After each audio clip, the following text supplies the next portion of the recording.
د الله په پاک او سپېڅلي نوم درنو محصلینو، نن په کاهلانو یا په لویانو کې د زړه په ولادي ناروغیو باندې لیکچر لرو. دغه ناروغۍ د رحم د داخلي ژوند په جریان کې په یو ماشوم کې، په یو جنین کې د هغې د زړه په جوړښت او په دنده کې رامنځته کېږي. د نړۍ په کچه دغه ډله ناروغۍ هم د زړه د امراضو یوه برخه جوړوي او په ولادي ډول یا په کنجنټل ډول په ماشومانو کې رامنځته کېږي، او همدارنګه زیاتره ماشومان چې د زړه د ولادي آفاتو سره وزېږي پیدا شي، زیاتره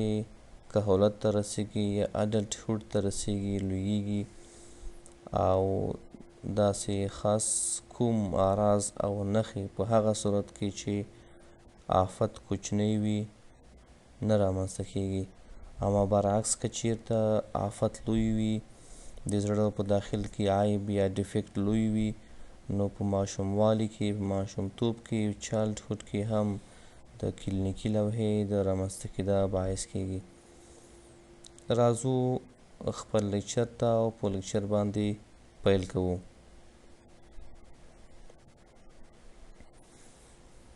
راځو د زړه د ولادي آفاتو په اړه په لویانو کې عمومي څرګندونو ته چې په دې اړه کوم معلومات شتون لري او څه موجود دي. د ټولو ولادي آفتونو چې رامنځته کېږي، تر ټولو عام یې د زړه ولادي آفتونه دي چې په لویانو کې رامنځته کېږي. یعنې په دې معنا چې په ماشومتوب کې په داخل رحمي ژوند کې رامنځته کېږي، اما چون آفت کوچنی وي نو کهولت ته رسېږي او په کهولت کې د کلینیکي لوحې د رامنځته کېدا باعث کېږي. نو ځکه موږ په دې لیکچر کې وایو چې په لویانو کې د زړه ولادي امراض دا نه وي چې په لویانو کې رامنځته کېږي، بلکې په داخل رحمي ژوند کې د یو ماشوم په زړه کې رامنځته کېږي. چون آفت کوچنی وي نو ماشوم کهولت ته رسېږي، او په دریمه یا په څلورمه لسیزه کې د اعراضو د کلینیکي لوحې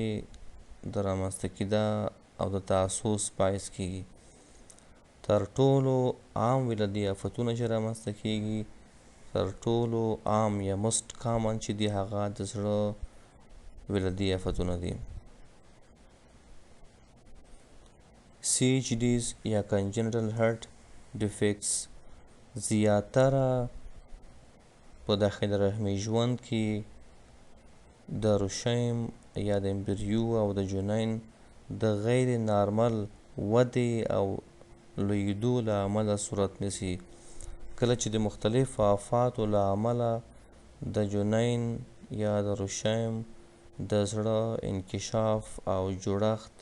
پرمختګ په نارمل ډول نه وي، نو په هغې کې د زړه ولادي آفتونه رامنځته کېږي او کنجنټل هارت ډیفیکټس صورت نیسي. د زړه ولادي آفتونه د نارمل والدینو په 1% ماشومانو کې رامنځته کېږي، او برعکس په هغه والدینو کې چې په دوی کې له وړاندې د زړه آفتونه، ولادي آفتونه موجود وي، د هغوی په 4% ماشومانو کې CHDs یا کنجنټل هارت ډیفیکټس یا د زړه ولادي آفتونه واقع کېږي.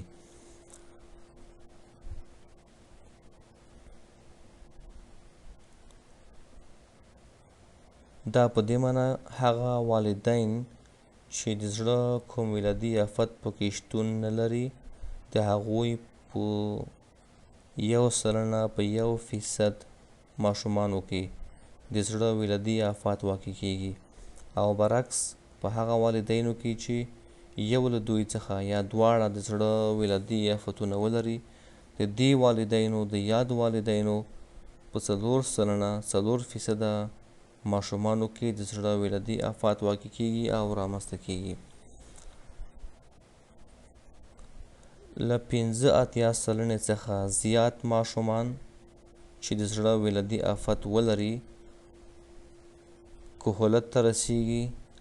او اډلټهوډ ته رسیږي. دا په دې معنا چې له 85 سلنې څخه زیات ماشومان کله چې د زړه د ولادي آفت سره پیدا شي چون آفت کوچنی وي نو په دریمه یا په څلورمه لسیزه کې د اعراضو او نښو یا په ټوله کې د کلینیکي لوحې د رامنځته کېدا او څرګندېدو باعث کېږي. د زړه لوی ولادي آفتونه موږ وړاندې یاده کړه چې په ماشومتوب کې راڅرګندېږي. لوی ولادي آفتونه په ماشومتوب کې د کلینیکي لوحې د رامنځته کېدا باعث کېږي او برعکس بیا کوچني آفتونه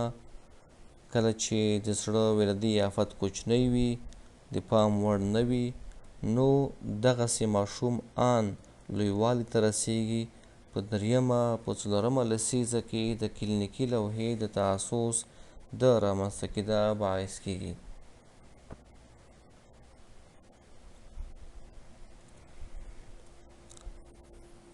راځو په ماشومانو کې د زړه د ولادي آفتونو خطري فکتورونو ته. دا هغه خطري فکتورونه دي چې ماشومان د زړه ولادي آفتونو ته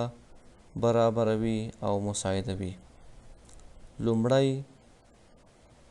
هغه والدین چې یو له دوی څخه یا دواړه یې د زړه په ولادي آفت باندې اخته وي. د دې والدینو ماشومان ډیر امکان شته چې په دوی کې د دوی په ماشومانو کې هم د زړه ولادي آفتونه صورت ونیسي او رامنځته شي. دوهم خطري فکتور انتانات انفیکشنز دي لکه ریوبیلا وایرس. هغه مور چې په دې انتان باندې اخته وي دا ممکن ماشوم ته انتشار وکړي او په ماشوم کې په داخل رحمي ژوند کې د پاټنټ ډکټس ارټریوسس یا په دې معنا چې د ایورټا او د پلمانري ارټري ترمنځ یو غیر نارمل ولادي ډیفیکټ یا سوری رامنځته شي. دا هم په هغه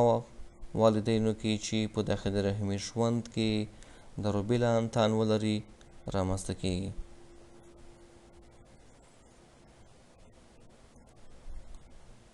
دوهم ولادي آفت چې د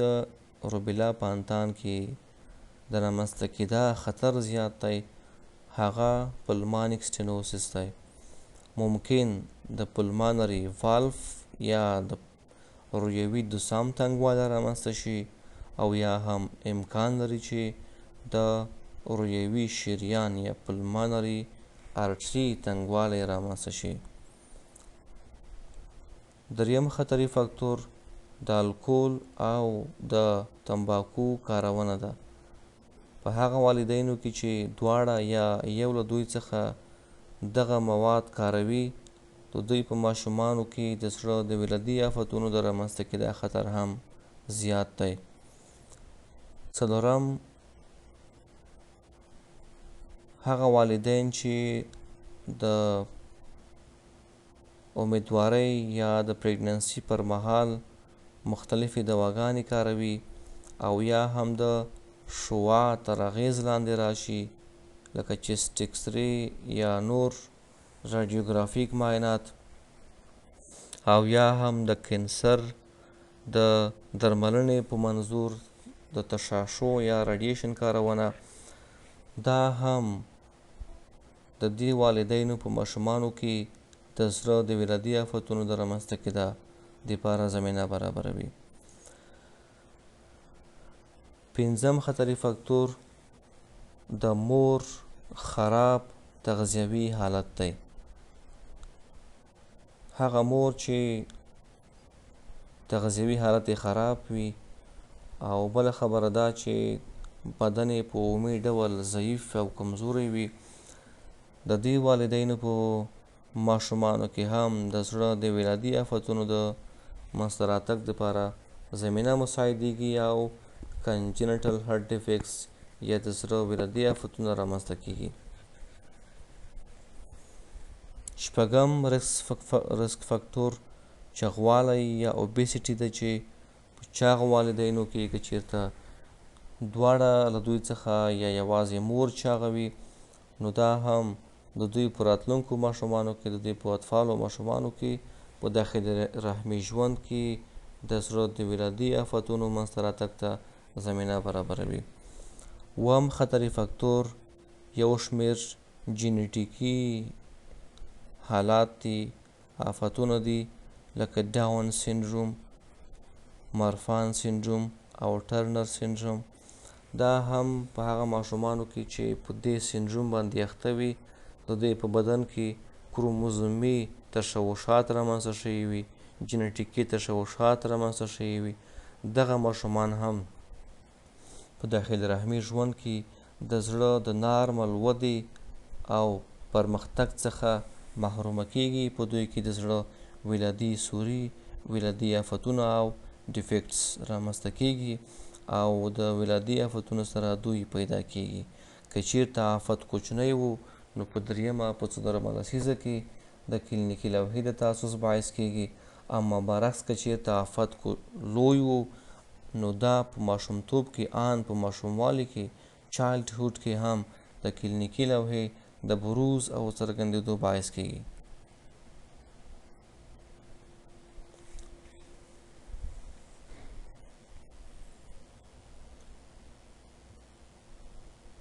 راځو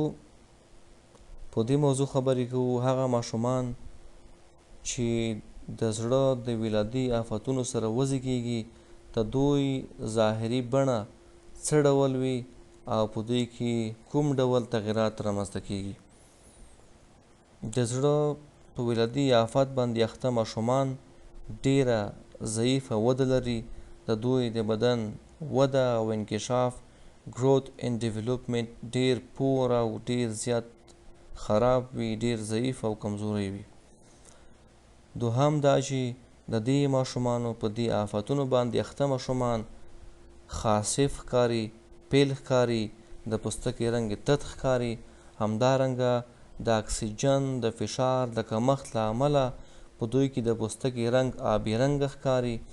همدارنګه د پوستکي او د مخاطي غشا بلویش ډسکلریشن آبي رنګ یا سینوسس هم په دوی کې د زړه د ولادي آفتونو د شتون له امله رامنځته کیږي. دریم د زړه په ولادي آفتونو باندې اخته ماشومان د دوی تغذیه خرابه وي، په سم ډول نه وي او نشي کولی چې د زړه د غیر نارمل جوړښت او دندې له امله د زړه او د سږو په داخل کې د لوړ فشار د شتون له امله د دوی تغذیه خرابه وي، د دوی بدن د اوزیما او د پړسوب له امله، د دوی هضمي قنات جی آی ټراکټ د پړسوب له امله د بېاشتهایي باعث کیږي، د دلبدۍ د استفراغ باعث کیږي او دغسې کسان ډیره خراب اشتها لري او له امله یې تغذیه په ښه ډول صورت نه نیسي او ډیر زیات ډنګریږي او کمزوری کیږي. څلورم دغسې ماشومان د ډېرې ستړیا احساس کوي ځکه چې د زړه د ولادي آفت د شتون له امله د زړه او د سږو فشارونه غیر نارمل کیږي، یو پړسوب رامنځته کیږي، یو احتکان عمومي په وجود کې رامنځته کیږي، وردي احتکان صورت نیسي او همدارنګه د اسکلټي عضلاتو اروا کمیږي، د اکسیجن فشار کمیږي او برعکس د کاربن ډای اکساید فشار PCO2 په وینه کې لوړیږي او د اروا د کمښت له امله په اطرافو کې ناروغ د ستړیا احساس کوي. همدارنګه د اشتها د کمښت او د خرابې تغذیې له امله دغسې کسان هم د ستړیا او د کمزورۍ احساس کوي. دا هغه تغیرات یا هغه څرګندونې وي چې د زړه په ولادي آفت باندې اخته ماشوم کې موجودې وي او څرګندېږي.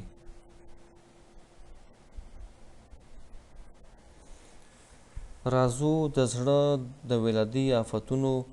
ډولونو ته چې په کومو ډولونو باندې ویشل شوي دي او څه ډول رامنځته کیږي.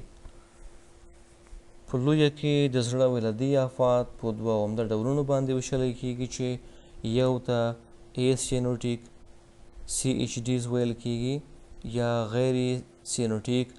کنجینیټل هارت ډیفیکټس. د زړه هغه ولادي آفتونه چې په هغوی کې سیانوسس موجود نه وي،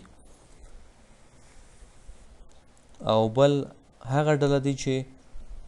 په هغوی کې سیانوسس موجود وي او د سینوټیک کنجینیټل هارت ډیفیکټس یا د زړه د سینوټیک ولادي آفتونو په نوم سره یادېږي. راځو لومړی غیر سینوټیک ولادي آفتونو ته. د زړه غیر سینوټیک ولادي آفتونه په دوه لویو برخو باندې ویشلی کېږي. لومړی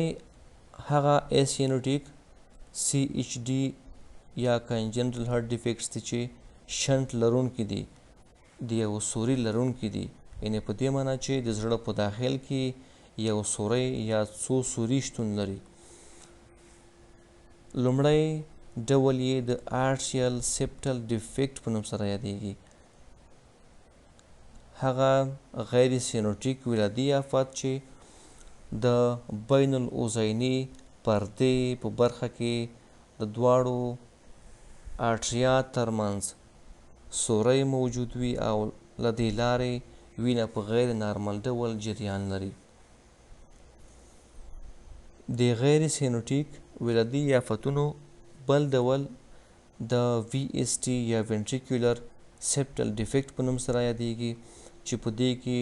د بین البطیني پردې په برخه کې د دواړو وینټریکلز ترمنځ سوری موجود وي او په غیر نارمل ډول د وینې جریان د دې سوري یا شنټ لارې صورت نیسي او د کلینیکي لوحې د بروز او د څرګندېدو باعث کېږي. د غیر سینوټیک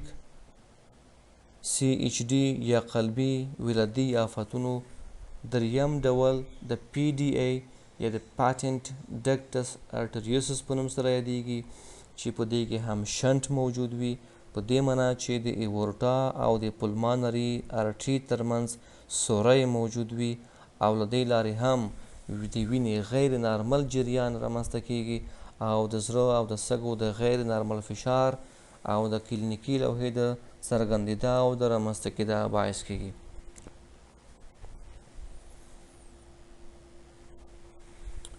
دوهم د غیر سینوټیک قلبي ولادي آفتونو دوهم ډول هغه دی چې په هغوی کې شنټ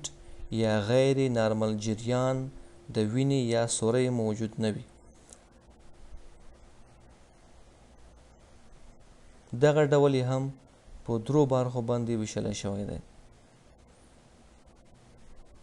لومړی ډول یې د ایورټیک سټینوسس په نوم سره یادېږي چې په دې کې په ولادي ډول باندې ایورټیک قسمت د ایورټا قسمت ممکن د والف په ساحه کې، د والف نه په لاندې برخه کې او د دوسام د والف په پورتنۍ برخه کې ممکن تنګوالی رامنځته شي او دغه تنګوالی او سټینوسس په ولادي ډول په داخل رحمي ژوند کې د غیر نارمل تغیراتو له امله په زړه کې د ایورټا په قسمت کې صورت نیسي. د بدون د شنټ غیر سینوټیک ولادي آفتونو دوهم شکل، دوهم ټایپ د کوارکټیشن اف ایورټا په نوم سره یادېږي چې په دې کې هم د لیفت سبکلیوین آرټري په ډیسټل قسمت کې د ایورټا په ډیسټل قسمت کې په هغه ځای کې چې چپ سبکلیوین آرټري منشا اخلي د ایورټا څخه، د دې منشا د برخې په ډیسټل په لرې پرته برخه کې د ایورټا په لومین کې یو ډول حلقوي تنګوالی رامنځته کېږي چې دا د وینې د غیر نارمل فشار باعث کېږي. په پورتنیو اطرافو کې د لوړ فشار او په لاندنیو اطرافو کې په لاسونو وبخښئ په پښو او په سفلي اطرافو کې په لاندنیو اطرافو کې د ټیټ فشار باعث کېږي او برعکس په لاسونو او په تنه کې یا په لوی اطرافو کې پورتنیو اطرافو کې په اپر لیمز کې د هایپرټینشن او د های بلډ پریشر باعث کیږي. که تاسو ته یاد وي موږ او تاسو د لوړ فشار په سیکنډري کازز کې په سیکنډري ټایپ کې په ثانوي اسبابو کې یو د ابهر کوارکټیشن هم یاد کړی و چې په دې کې هم لوړ فشار رامنځته کیږي خو یوازې په علوي اطرافو کې وي نه په سفلي اطرافو کې. په پورتنۍ اطرافو کې فشار لوړ وي او برعکس په لاندنۍ اطرافو کې ممکن ټیټ او یا نارمل وي.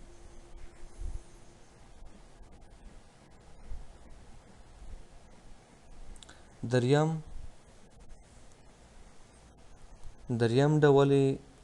یا هغه غیر سینټیک ولادي آفات چې په هغوی کې شنټ شتون نه لري. دریم ډول پلمانیک سټینوسس دی چې پلمانیک سټینوسس په هغه میندو کې چې دوی په روبیلا انتان باندې اخته وي د پی ډي ای څخه علاوه په دوی کې ممکن پلمانیک سټینوسس هم رامنځته شي. پلمانیک سټینوسس لکه د ایورټیک سټینوسس په ډول ممکن د والف په برخه کې سټینوسس واقع شي او یا د والف په لاندینۍ برخه کې په سب والویلر قسمت کې سټینوسس واقع شي او یا ممکن په سوپرا والویلر یا د والف په پورتنۍ برخه کې ممکن سټینوسس واقع شي او دغه درې ډوله پلمانیک سټینوسس او ریوسټینوسس ممکن صورت ونیسي. دغه شپږ ډولونه په لویه کې د غیر سینټیک قلبي ولادي آفتونو مختلف ډولونه دي چې رامنځته کیږي او د مختلفو تغیراتو باعث کیږي.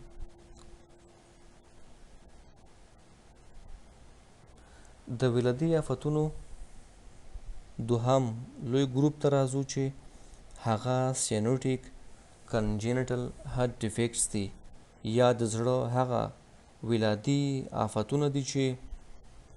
په هغوی کې له وړاندې نه په ناروغ کې په ماشوم کې سینوسس موجود وي د مخاطي غشا او د پوستکي رنګ آبي رنګ وي شین آبي رنګ لري. دا په دې خاطر وي چې په دې کې وردي وینه د شریاني وینې سره ګډیږي مکس کیږي یو غیر نارمل جریان د وینې موجود وي چې په دې اساس د کاربن ډای اکساید فشار په وینه کې لوړیږي او برعکس د اکسیجن فشار په وینه کې کمیږي او له امله یې سینوټیک کلینیکي لوحه په ناروغ کې په ماشوم کې په اول وختونو کې په ارلی پیریډ کې په وختي مراحلو کې صورت نیسي. نو ځکه دغه ولادي آفتونه د زړه د سینوټیک ولادي آفتونو په نوم سره یادیږي. د زړه سینوټیک ولادي آفتونه په درو عمده برخو باندې ویشلی شوي دي. لومړی ډول د ټرایکسپیډ اټریزیا په نوم سره یادیږي چې په دې کې په ولادي توګه په داخلي رحمي ژوند کې د زړه په ساختمان کې د ټرایکسپیډ والف هیڅ موجود نه وي او په دې کې یو لوی خی اوزین یا رایټ ارټیم موجود وي ځکه چې ټرایکسپیډ والف هیڅ شتون نه لري او وردي وینه یوازې په رایټ ارټیم کې ټولیږي. همدارنګه په دې کې خی رایټ وینټریکل او سږي ډیر کم انکشاف یافته وي ډیر کوچنی ساختمان لري او دغه تغیرات په دې ناروغۍ کې رامنځته کیږي.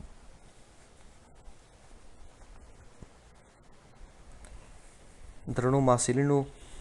په دې هر یو آفت باندې په ځانګړي ډول باندې جدا بحث کیږي او مفصل بحث کیږي د هغوی په تعریف د هغوی په نور مواردو باندې تشخیص او درملنه باندې جدا خبرې کیږي. دلته یوازې د هغوی په ډولونو باندې مختصرې او لنډې خبرې کوو. د سینوټیک ولادي آفتونو دوهم ډول د ایپسټاینز اناملي په نوم سره یادیږي. دا هم یو سینوټیک قلبي ولادي آفت دی چې په لومړۍ مرحله کې په ماشوم کې د سینوسس او د نورې کلینیکي لوحې د څرګندېدا او رامنځته کېدا او د بروز باعث کیږي. په دې آفت کې د ټرایکاسپیډ والف څخه ډیره زیاته پراخه وي، یو لوی رایټ اټریم شتون لري، یو کوچنی رایټ ونټریکل شتون لري، همدارنګه د سږو انکشاف هم دومره نه وي. دې څخه علاوه په ناروغانو کې ممکن وي اس ډي یا ای اس ډي یا هم پی ډي ای ممکن په یو ځایي ډول باندې په ګډه سره موجود وي. په ناروغ کې د سینوسس او د نورو کلینیکي لوحې چې وروسته پرې بحث وشي رامنځته کیږي. د سینوټیک ولادي آفتونو دریم ډول د ټیټرالوجي آف فلوټ په نوم سره یادیږي، چې دا په ماشومانو کې د سینوټیک قلبي ولادي آفتونو تر ټولو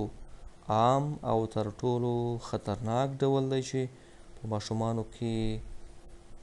4 ډوله یا 5 ډوله تغیرات یا سوري موجود وي، وبخښئ تغیرات ولادي آفتونه موجود وي. نو ځکه د ټیټرالوجي آف فلوټ یا د فلوټ د 4 ګوني قلبي ولادي آفتونو په نوم سره یادیږي. دا د زړه د ولادي آفتونو مختلف اشکال، غیر سینوټیک او سینوټیک.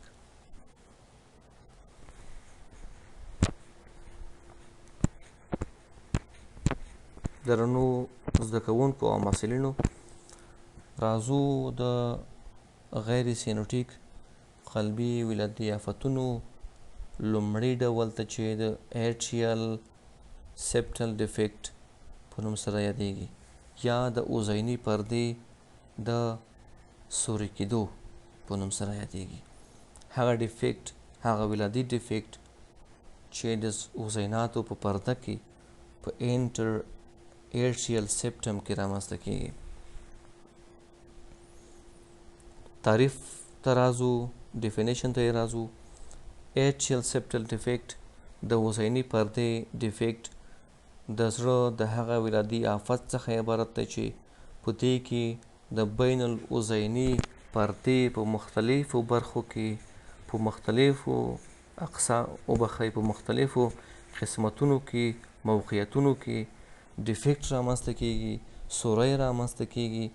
او دا له چپ بطین څخه له چپ اوزین څخه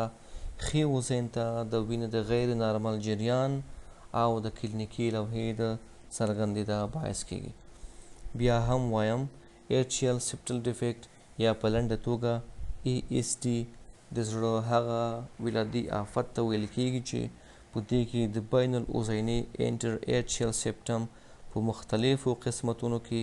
سوري رامنځته کیږي چې دا د وینې د غیر نارمل جریان باعث کیږي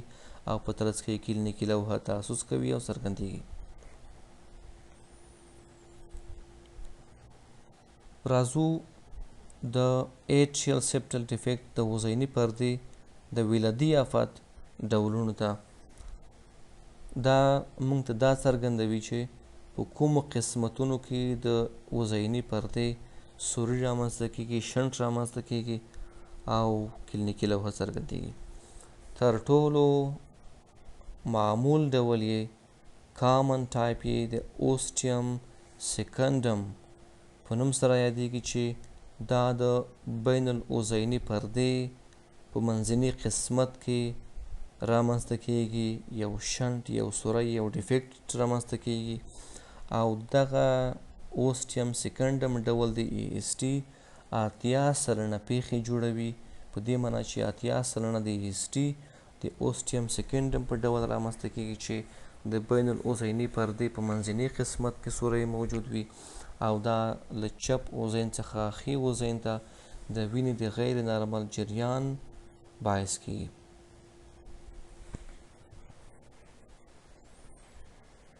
د ای اس ډي یا ایټریل سپټل ډیفیکټ دوهم ډول د اوسټیم پریمم په نوم سره یادیږي. دا هم د بین الاوزیني پردې په پورتني قسمت کې صورت نیسي. اوسټیم پریمم د بین الاوزیني پردې ایټریل سیپټم په پورتني قسمت کې رامنځته کیږي او یوازې 15 سلنه تر 10 سلنه پیښې جوړوي. د EST د اوزیني پردې د ولادي آفت دریم ډول د ساینس وینوسس ډیفیکټ په نوم سره یادیږي، SVD په نوم سره یادیږي، چې دا هم یو نادر ډول دی. دا هم 15 تر 10 سلنه واقعاتو کې رامنځته کیږي او دا د اوزیني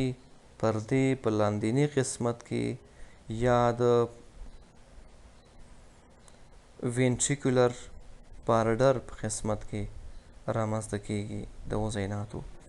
د اوزیني پردې. دا په مجموع کې درې واړه د چپ اوزین څخه ښي اوزین ته د وینې د جریان باعث کیږي، نو ځکه په لومړۍ مرحله کې د سیانوسس باعث هم نه کیږي.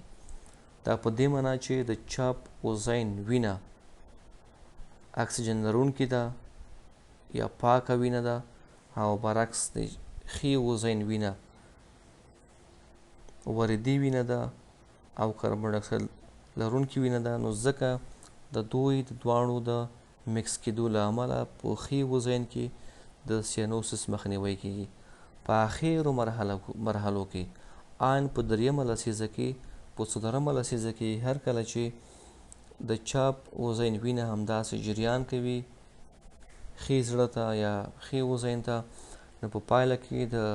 رایټ اټریم د ښي اوزین فشار هم پورته کیږي، د ښي زړه فشار هم پورته کیږي او شنټ برعکس کیږي. په دې معنا چې په اخرو مرحلو کې د ښي اوزین وینه ځي چپ اوزین ته او د سیانوسس د رامنځته کېدا باعث کیږي. راځو د اندازې له نظره د ایټریل سیپټل ډیفیکټ یا د اوزیني پردې د ولادي آفت مختلفو ډولونو ته. لومړی ډول د سمال سایز ESD په نوم سره یادیږي چې په دې کې د بین الاوزیني پردې سوری د 3 ملي متر څخه زیات وي اما له 6 ملي متر څخه کم وي،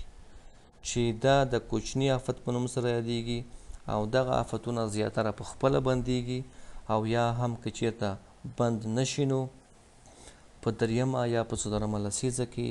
د کلینیکي لوحې د رامنځته کېدا باعث کیږي. د ESD د سایز له نظره دوهم شکل د میډیم سایز ESD یا د متوسط یا منځني سایز اندازې ESD ته، چې په دې کې د بین الاوزیني پردې په برخه کې د 6 ملي متر څخه زیات سوری موجود وي اما له 12 ملي متر څخه کوچنی وي.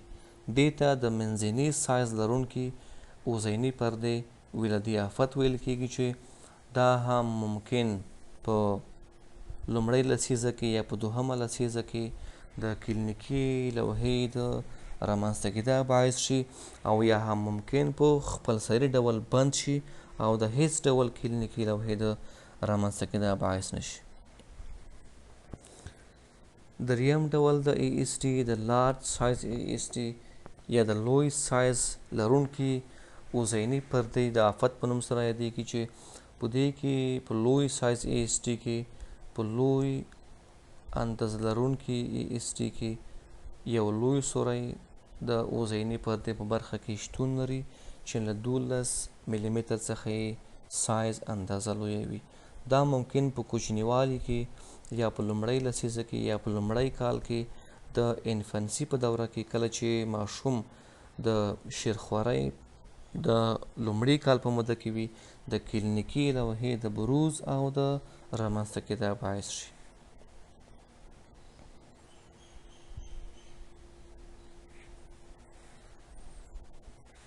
راځو په دې شکلونو کې یو نارمل زړه دی یا نارمل هرټ دی چې تاسو یې وینئ، په دې کې د اوزیناتو ترمنځ کوم ډیفیکټ شتون نه لري. همدارنګه رایټ ایټریم، رایټ وینټریکل، ټرایکسپیډ والف، همدارنګه پلمانري ټرنک، پلمانري آرټري، همداسې ایورټیک والف ایورټا قسمت، ایورټیک آرچ قسمت، لیفت آرچیم، لیفت وینټریکل، میټرال والف، ایورټیک والف هیڅ ډول ستونزه نه لري. اما برعکس په دوهم شکل کې تاسو وینئ چې دلته د انټر ایټریل سپټم د وزیني پردې په قسمت کې یو شنټ، یو غیر نارمل جریان د وینې یو سوری، یو ډیفیکټ شتون لري چې دا په ولادي ډول رامنځته کیږي. په دې کې په لومړی کې چون د فزیولوژي له نظره د چپ زړه فشار نظر ښي زړه ته زیات وي، نو په لومړی کې د چپ اوزینوي نزي ښي اوزین ته، نو ځکه په لومړۍ مرحله کې د سینوسس باعث نه کیږي. موږ تاسو وړاندې یاد کړه چې دغه ډول ولادي آفت د زړه د غیر سینوټیک آفت په نوم سره یادیږي، ځکه چې په لومړیو کې پاکه وینه ښي زړه ته ځي او په دې خوا حرکت کوي، نو ځکه په ماشوم کې د پوستکي او د مخاطي غشا د شینوالي باعث نه کیږي، یا په لویه کې د سینوسس باعث نه کیږي، او له همدې امله د ای سینوټیک یا د غیر سینوټیک ولادي آفتونو په نوم سره یادیږي. اما برعکس کله چې د چپ زړه وینه همداسې جریان کوي، حرکت پیدا کوي ښي زړه ته، د ښي زړه فشار هم لوړیږي نسبت چپ زړه ته، او په دې صورت کې بیا په آخره مرحله کې د ښي زړه ناپاکه وینه، وردي وینه مکس کیږي، ګډیږي د چپ زړه د پاکې وینې سره، او په ماشوم کې د رنګ د شینوالي او یا د سینوسس باعث کیږي. بیا هم په لنډ ډول وایو چې په ایټریل سپټل ډیفیکټ کې د وزیني پردې په برخه کې سوری موجود وي چې دا د چپ زړه څخه ښي زړه ته په لومړۍ مرحله کې د وینې د جریان باعث کیږي، او بیا په آخره مرحله کې د ښي زړه څخه چپ زړه ته د وینې د جریان باعث کیږي.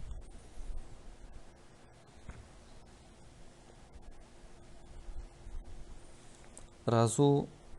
د وزیني پردې د ولادي آفت کلینیکي څرګندونو او کلینیکي اعراضو او نښو ته. معمولاً د کوچني او یا د متوسط سایز لرونکي ای اس ډیز ایټریل سپټل ډیفیکټس غیر اختلاطي وي، او معمولاً کوم اعراض او علایم په ناروغ کې په ماشوم کې شتون نه لري، نه تر سترګو کیږي. او برعکس بیا د لوی سایز لرونکي ای اس ډیز چې په دوی کې د سوري سایز له 12 ملي متر څخه زیات وي، دا د زړه د داخلي فشارونو، همدارنګه د سږو د فشار د تغییر او د زیاتوالي باعث کیږي، د زړه عدم کفایه هارت فیلیر صورت نیسي، همدارنګه د سږو فشار رامنځته کیږي، او دغه تغییرات په لوی سایز لرونکو ای اس ډي ناروغانو کې، ماشومانو کې په څلورمه لسیزه کې کله چې دوی لوی شي، نو په 40 کلنۍ کې یا په څلورمه لسیزه کې په دوی کې د کلینیکي لوحې د رامنځته کېدا باعث کیږي. دغسې لویان د دوی په منځني عمر کې د زړه د عدم کفایي او د سږو د فشار د لوړوالي نښې او ګیلې لري، په دې معنی چې دغسې ناروغان همیشه ستړي کیږي، د ساه اخیستلو ستونزې لري، دوی چې لږ اکټیویټي فزیکي کار هم کوي، دوی د هغې زغم نه لري او ستړي کیږي، همدارنګه د دوی د زړه حرکات زیاتیږي او ټکیکارډیک وي، د زړه ټکان پکې رامنځته کیږي، او دغه تغییرات په هارت فیلر کې صورت نیسي. دې څخه علاوه د دغسې کسانو بدن اوزیما پیدا کوي، بدن یې پړسیږي او د سږو فشار پکې تاسوس کوي. د سږو په فشار کې ناروغان تل ډسپنیک وي،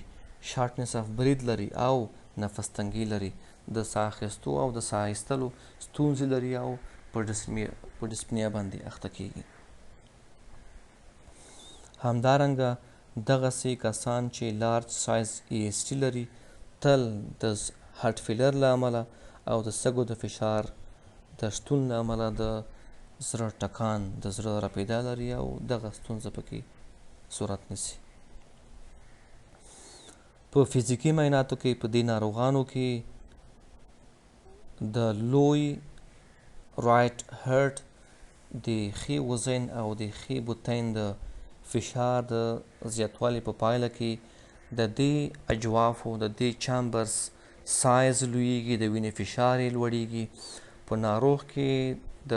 پریکارډیم په مشاهده کې، په ابزرویشن کې، په انسپیکشن کې رایټ وینټریکل او د پلمانري ارټري پلزیشن د لیدو وړ وي. د دې دوو برخو نبضان او د لوړ فشار شتون یا د انسپیکشن وړ وي او یا هم د جست وړ وي.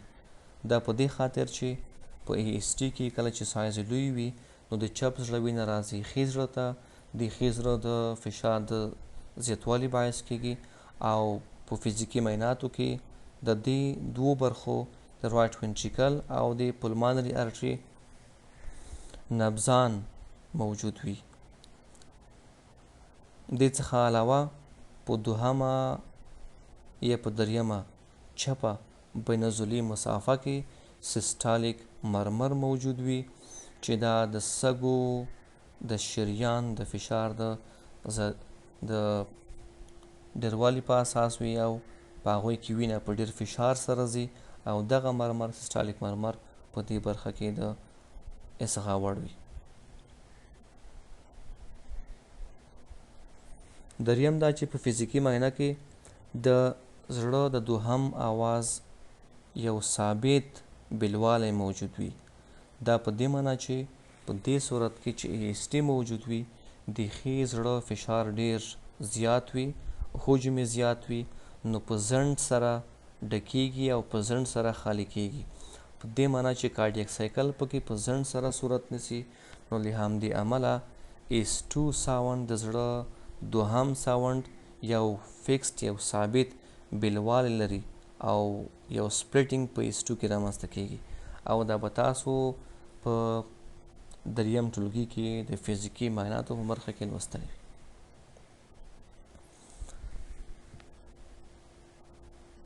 دریم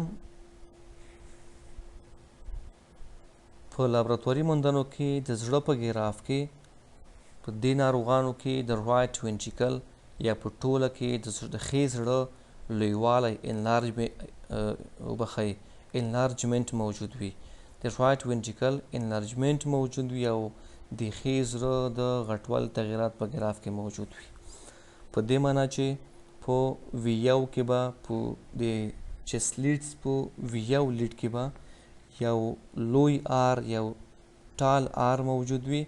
او برعکس بیا په وی 6 وی 6 لیډ کې به یو ډیپ ایس ویو موجود وي. که چیرې دغه تغیرات موجود وو نو دا په دې معنی چې ممکن ښایي زړه لوی شوی او غټ شوی. دوهم تغییر د زړه په ګراف کې هغه رایټ اکسس ډیویشن دی. په دې معنی چې د زړه برقي محور الکتریکل اکسس ښي خواته انحراف کوي. موږ وړاندې یاده کړه چې په ای اس ټي کې د چپ زړه څخه ښي زړه ته وینه جریان پیدا کوي، نو د ښي زړه د غټوالي باعث کیږي او د ښي زړه د برقي محور د انحراف باعث کیږي او رایټ اکسس ډیویشن رامنځته کیږي. د زړه برقي محور له چپې خوا څخه ښي خواته ځي او د زړه په ګراف کې دغه تغیرات هم موجود وي. دا په دې ډول وي چې په اطرافي لیډونو کې په لیډ 1 کې د کیورس کمپلیکس منفي وي، لاندې خواته وي، او په لیډ 3 کې یا په یو ایف لیډ کې پورته خواته وي کیورس کمپلیکس. او دغه تغییر د زړه د برقي محور ښي خواته د انحراف څرګندونه کوي. څلورم تغییر په ګراف کې د رایټ بنډل برانچ بلاک څخه عبارت دی. موږ تاسو وړاندې یاده کړه چې په ای اس ډي کې ښایي زړه لویږي. کله چې لویږي نو دا د ښي زړه د کارډیک سایکل د ځنډ اجرا باعث کیږي چې له امله یې رایټ بنډل برانچ بلاک تغییر په ګراف کې موجود وي. په دې تغییر کې په ویو د چست لیډونو د پریکارډل لیډز په په ویو لیډ کې ډبل آر موجود وي، آر زبر موجود وي، آر ډیش موجود وي، او برعکس په لیډ 1 او په وی 6 کې بیا یو پراخه او ژور ایس موجوده وي.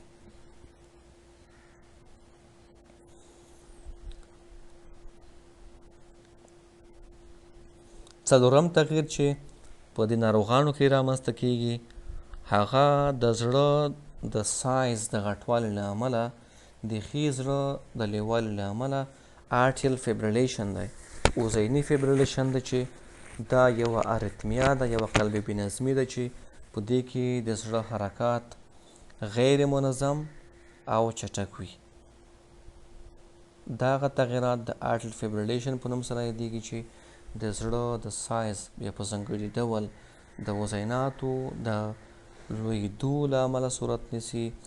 خام پریمیچر محراکونه په وزیناتو کې فعالیږي او د اس ای نوټ څخه علاوه په وزیناتو کې د برقي سیالۍ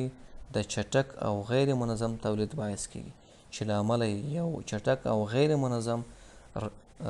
ریتم یا ریټ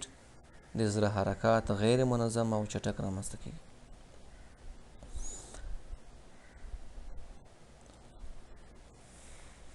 بل دا چې د سینې په چیسټ ایکس ری کې پولمنري آرټري، رایټ آرټریم او رایټ ونټریکل باریز او لوی ښکاري. د دې برخو خیال د دوی د سایز د غټوالي او د فشار د زیاتوالي له امله لوی ښکاري. همدارنګه د سږو د جریان د ډیروالي له امله د سږو اویې بارزې ښکاري. په چیسټ ایکس ری کې د اویو خیال واسکولر مارکینګز بارز ښکاري او د شبکو په ډول یو تغییر، یوه نښه په چیسټ ایکس ری کې موندل کیږي. همدارنګه په ایکوکارډیوګرافۍ، د زړه په سیټي سکین، ایم آر آی او د زړه په کاتیټرایزیشن کې هم د زړه د جوړښت، د شنټ د موقعیت، د سایز او د سږو د فشار په اړه موږ او تاسو ته کافي معلومات ترلاسه کیږي. ایکوکارډیوګرافي موږ ته د زړه د مختلفو تغییراتو په اړه معلومات راکوي، هم د جوړښت په اړه، هم د شنټ او د سوري د سایز او موقعیت په اړه، همدارنګه د زړه د دندې او د هارت فیلیر د شتون او نشتون په اړه معلومات راکولی شي. دې څخه علاوه سیټي سکین او ایم آر آی هم د زړه د ساختماني تغییراتو په اړه معلومات راکولی شي. همدارنګه د زړه کاتیټرایزیشن د سږو او د زړه د فشار د اندازې په اړه معلومات راکوي.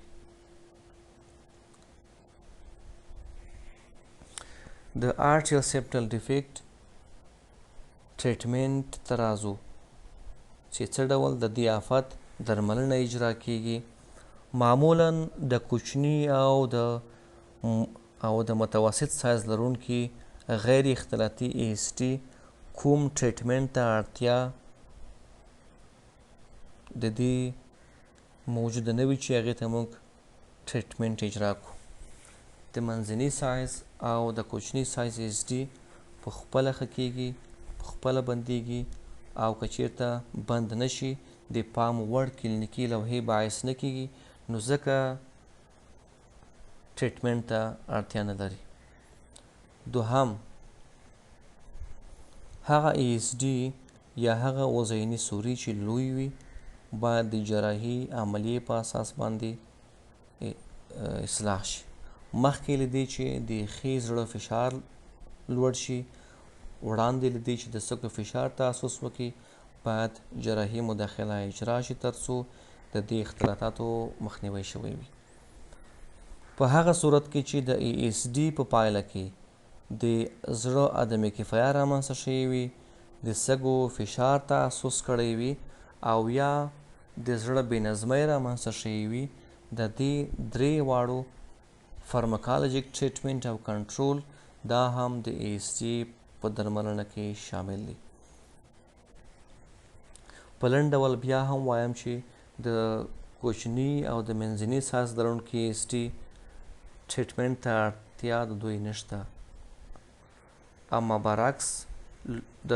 لوی سایز ایس ټي ټریټمنټ ته اړتیا لري باید د جراحي مداخلې په اساس باندې هغوی بند شي. په هغه صورت کې چې د زړه عدم کفایي، د سږو فشار او یا کومې قلبي بې نظمۍ تحسس کړی وي، د هغوی ټریټمنټ هم باید اجرا شي او ترسره شي. درنو محصلینو، دا و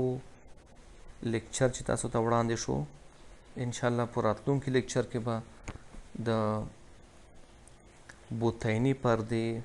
په سوري په ډیفیکټ باندې انشاءالله خبرې کوو. تاسو ته